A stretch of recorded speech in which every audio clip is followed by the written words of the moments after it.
네, 안녕하십니까. 어썸 케빈입니다. 이번에 한국산업기술평가원 채용 진행 중에 있죠. 오늘도 자기소개서 부분에 대해서 말씀을 드릴 건데, 상기평은 공공기관이고, 그리고 상기평만의 특색이 뚜렷한 기관이기 때문에 그 분야에 대해서 어떻게 접목을 하면 될지 중점적으로 확인해보는 시간을 갖도록 하겠습니다. 네, 보겠습니다. 첫 번째, 우리원 지원 사유죠. 최소 180자, 그리고 최대 600자 이내로 작성을 해야 되고, 우리원의 지원 사유니까 지원 동기가 되겠죠. 한국산업기술평가원이 아니면 안 되는 이유를 명확하게 말씀해 주셔야 됩니다. 이와 비슷한 성격으로 평가원이 여러 곳이 있죠. R&D 기획을 하거나 과 연구과제에 있어서 사업 공고를 내고 사업을 총괄하는 위탁 집행형 공공기관은 다양하게 있습니다. 우리나라에 있는 다양한 위탁 집행형 공공기관이 아닌 왜 산지평을 선택했는지 그거를 명확하게 말씀해 주셔야 되는 부분이 첫 번째 문항입니다. 최소 180자니까 쓰시다 보면은 어느새 300자, 400자 이상 넘어가 있는 것을 확인할 수가 있을 겁니다. 두 번째, 입사 포부 및 우리원에서의 역할. 입사 포부니까 직무 수행 계획에 대해서 언급해 주셔야 되고요. 우리원에서의 역할이니까 내가 지원한 그 직무 있지 않습니까? 그 직무에 대해서 명확하게 언급을 해주시고 그 직무에 대해서 앞으로 어떻게 수행하겠다. 서두에 말씀드린 직무 수행 계획과 같이 엮어서 말씀을 해주시면 됩니다. 대표적으로 산지평에서 하는 것이 R&D 사업을 기획하고 관리하는 것입니다. 그래서 직무에 대한 전문성을 같이 보여주셔도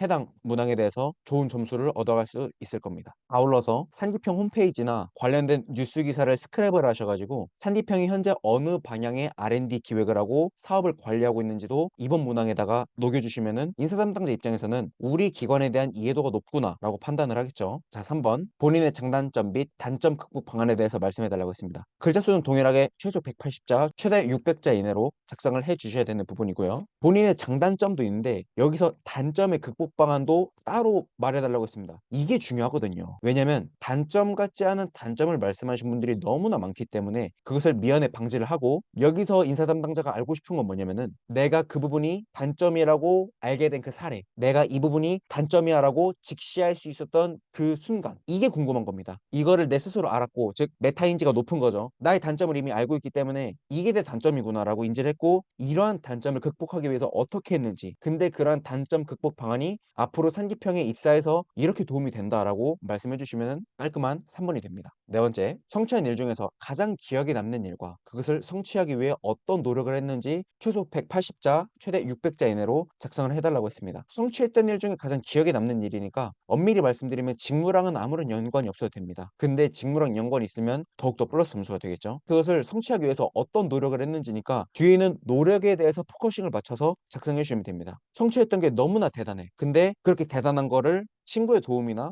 아니면 노력이 조금은 부족한 상태로 운 좋게 얻었어. 이런 건 작성하시면 안 되겠죠. 뒤에 있는 노력에 포커싱을 해서 이러한 노력했던 사례가 있기 때문에 앞으로 상기평이 입사해서도 혹여나 어렵거나 다 같이 진행해야 되는 팀 단위 프로젝트가 있을 때 다 같이 노력해서 좋은 결과를 얻을 수 있다. 팀워크에 대한 내용을 보여줘야 되고요. 나는 노력하는 사람이다 라는 것을 녹여주시는 것이 중요한 문항입니다. 다섯 번째 문항, 관심 분야 및 자기 개발 계획에 대해서 말씀해 달라고 했습니다. 관심 분야와 자기 개발 역시 직무랑 연관이 없어도 되지만 직무랑 연관이 있는 문항이 아무래도 인사 담당자 입장에선 즉 그 기관의 임직원 입장에서는 새로운 사람을 뽑을 때 좀 더 좋게 보이겠죠. 그 사람이 자기 개발에 있어서는 직무와 연관된 자격증이나 교육을 듣는다라고 말씀해 주셔도 되는데 직무랑 아무런 연관이 없거나 아니면 결혼, 여행 이런 얘기는 작성하시면 안 되겠죠. 그리고 운동에 관한 것도 웬만하면 작성하지 마시고 직무와 관련돼서 아니면 추후에 내가 해당 직무를 수행함에 있어서 도움이 될 법한 내용들을 작성해 주시는 게 좋습니다. 왜냐하면 기관은 현재 여러분들께 1년에 몇 천만 원, 한 달에 몇 백만 원의 월급을 줍니다. 1년으로 치면 연봉이 되겠죠. 그런 돈을 주는데 막상 이 사람의 관심 분야나 앞으로 어떤 걸 하고 싶다라는 자기계발 내용을 보니까 업무랑 전혀 연관이 없는 지극히 자기의 개인적인 얘기만 작성한 그런 사람과